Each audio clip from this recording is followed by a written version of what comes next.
both Garrett Gilbert and Cooper Rush will get reps in practice, and they will make a decision as they get closer to Sunday about who starts the game. Think about this. Garrett Gilbert, who's been in the league since 2014, he's been on a bunch of different teams. He just got to Dallas 3 weeks ago after Dak Prescott's injury when they signed him off the Browns practice squad. Cooper Rush, who has been in Dallas for several seasons, he knows Kellen Moore's offense, but he just got back there a few days ago because they needed one more quarterback after Dalton suffered a concussion. Mike McCarthy has never even seen Cooper Rush practice. These two guys combined have 9 career NFL passing attempts, but at least more experience being a part of an NFL offense than Ben DiNucci. It is week 9, and the Cowboys are set to start their 4th different quarterback. Now, Tom, they do have Kellen Moore, who you mentioned, their OC. He's a southpaw. We're seeing Tua have some success as a southpaw in this league. What are the chances we get Kellen Moore out there? We're getting close. In my dream. Yeah, we're close, huh? That's a little bit scary, but I'd be here for it, actually. In 2020, like anything can happen. Thanks so much, Tom. We'll talk to you in a bit. Let's talk about Cowboys owner Jerry Jones. He did not mince words when talking about Ben DiNucci's debut and his shortcomings against the Eagles on Sunday. Take a look. Well, I think that it was a lot for him. I think we certainly, as a team, paid the price to have him come in and under those circumstances.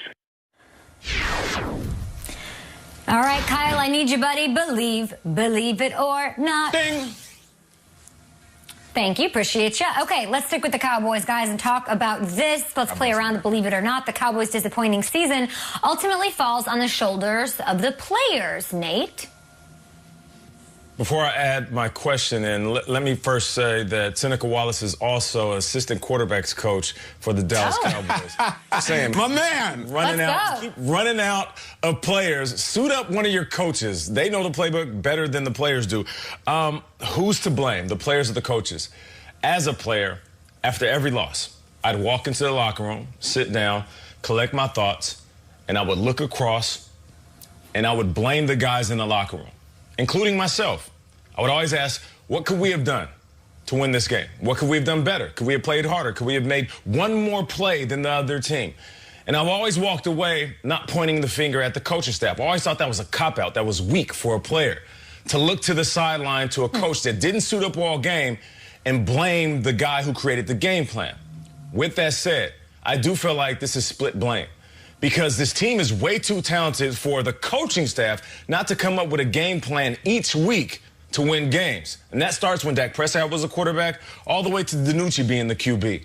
So this isn't your typical where I can just blame Mike McCarthy because he doesn't have his team motivated. It's not the case. They're too talented on paper. I've never thought that on paper was anything. I can care less if you're a paper champion before the game begins, but on paper, the Cowboys were loaded from top to bottom, offense to defense, special teams included. So I feel like the players and the coaches are to blame for the destruction of what we see in the Cowboys. I think we're all in favor of Seneca. I also want to point out Jerry Jones was a lineman at Arkansas, so maybe it might come to that too. All hands on deck, my friends. The problem with the Cowboys for me, they've gone where we can't follow, meaning this isn't fun anymore. There was this sensationalist fun to be had when they were coming out the season and they couldn't stop anyone and they were losing. And oh my God, it's not fun. Does it fall on the shoulders of the players? I think it falls on the ankle of Dak Prescott and the head of Andy Dalton. This team has been nuked. They lost their franchise quarterback to a broken ankle, and you say, oh, Ben DiNucci. Well, they had a backup plan, and he got his head taken off. That's why they're to Ben DiNucci. I think they would have turned this thing around if Dak Prescott got healthy. We'll never know, but he was talented enough and moving the ball enough. And I'm just not here anymore for, like, the Nelson Montaha. You know, Ben DiNucci, I've done it myself, has been the butt of a million jokes. In James Madison football, a million jokes. You know, Ben DiNucci completed 21 passes in that game. He did not throw an interception. He completed more passes and had more yards than Carson Wentz in that game. So, it's hilarious. Well, he did the best he could in a ridiculous spot, and so will the next guy. I think they've had a couple of terrible injuries, and they came out of the gates badly, and since then, that's a wrap. I don't blame the Cowboys players, even as Mike McCarthy. I blame the injury gods. With Dak Prescott, this is a playoff team. Mike Nolan was a 3-year letterman at Oregon at safety as well, guys. So if we need some help in the defensive backfield, maybe perhaps Mike Nolan, the old duck, he can suit up and he can play and maybe he can make a stop. I'm with Kyle on this one. It's easy to have your knives out and come out and go nuts on Jerry Jones for hiring Mike McCarthy, or for Mike McCarthy for not having this team well prepared, and for the early weeks of the season making some questionable coaching decisions. At this point, the toothpaste is out of the tube when you're talking Ben DiNucci or Garrett Gilbert. There's no coming back from this, and this is not anybody's fault when it gets down to the injured quarterbacks. But I also look at the injured offensive line. I'm watching this game. I don't know if Lamar Jackson or Kyler Murray or Aaron Rodgers could have done anything behind that offensive line the last 2 weeks. Ben DiNucci was running for his life, and yes, he was holding onto the ball too long at times, but that's really picking hairs at this one. This one is a tough situation due to injuries on the offensive line, the quarterback position, and if you want to go through the linebacker position, you can do that as well. This team has no shot with the talent they're trotting out there, and I don't blame anybody. This one, if anything, is just a stroke of bad luck at this point. At Jamie Fee with your thoughts, guys. Let's talk about the surf and turf, baby. Let's do it. Sunday night action. Saints, Buccaneers, round 2. They faced each other in week 1. A lot's changed on both sides, and they're getting reinforcements on both sides of the offense as well. I want to talk about Bruce Arians had to say. He was asked about Alvin Kamara, Mr. 41, Mr. 140 scrimmage yards a game on average this season, and how he's a threat on the air, through the air, and on the ground. Take a listen. You know, I coach Marshall Faulk, and, this guy's scarier. He has great speed. He's got great hands. He's got wide receiver skills, but he's a hell of a running back. And, he's a tough tackle. So, yeah, I thought in the first ball game we did a good job, but he's expanded his role. Drew is really doing a nice job of finding him in the passing game, and Sean's put him in position to be successful. So we got our hands full. Hopefully we can do as good a job this time. Right when I heard this sound, I was like, that's so interesting, because Sean Payton also coached Marshall Faulk back in the 90s at San Diego State. It sort of helped launch his career. He's also likened Alvin Kamara to Marshall Faulk, you guys, on different levels, mentally picking up the playbook and so on. So believe it or not, it's fair to compare Alvin Kamara to Hall of Fame running back Marshall Faulk, Kyle. I love this question. I'm fascinated by this question. I think I'm going to speak for all of us in a sense that on this show, huge, rich appreciation for history and all the great players in the past. And so when you bring up a guy like Alvin Kamara who's so young and compare it to an all-time great like Marshall Faulk, there's almost a blasphemous reaction that I have as a hold on a second. Marshall Faulk is on my own personal Mount Rushmore of the best 4 running backs of my lifetime. I would put Marshall Faulk up there with Walter, with Barry, and with LaDainian. He's in the, so I'm like, come on, Kamara's great, but could he be Faulk? Look at the numbers. Look at the damn numbers between. This is outrageous. Look at this. Through exactly 52 games, Alvin Kamara, right there in rushing yards, just as many rushing touchdowns, way more receiving yards, way more receiving touchdowns, significantly more scrimmage yards. I feel like I'm up showing the red state, blue state. It's none of that.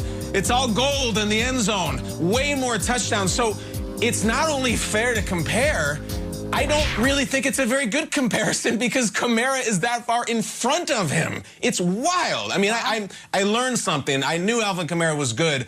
I didn't know he's been that good despite dealing with injuries. They both play in a dome. They both had very talented quarterbacks as young players, Hall of Fame guys. But right now, as much as I love Faulk, it's Kamara, and it's not only fair, it's right.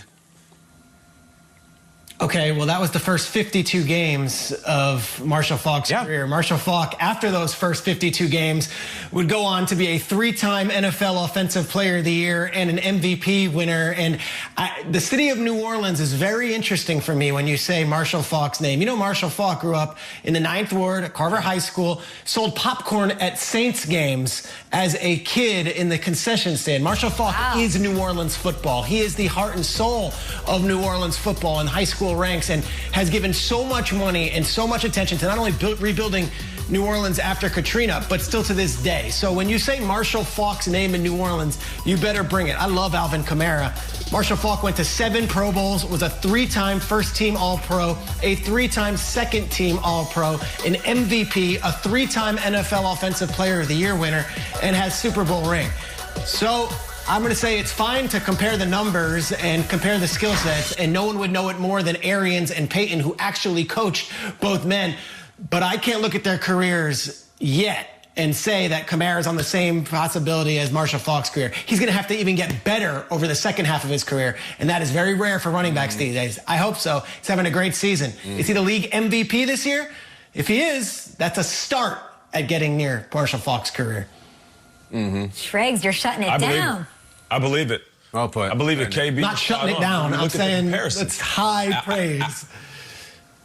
It is high praise, and it's well-deserved praise. I feel like we have to understand that Alvin Kamara is the beneficiary of an era that Marshall Faulk ushered into the league, where running backs became an extension of the passing game. That's why Alvin Kamara is even being in the same conversation with Marshall Faulk. But I'll just say this.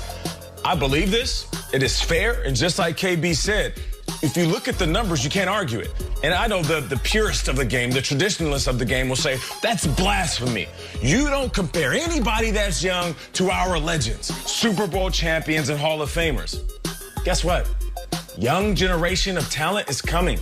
And not only are they good, they will most likely be better than the legends before. That's what this game is built off of. That's why the NFL is so entertaining.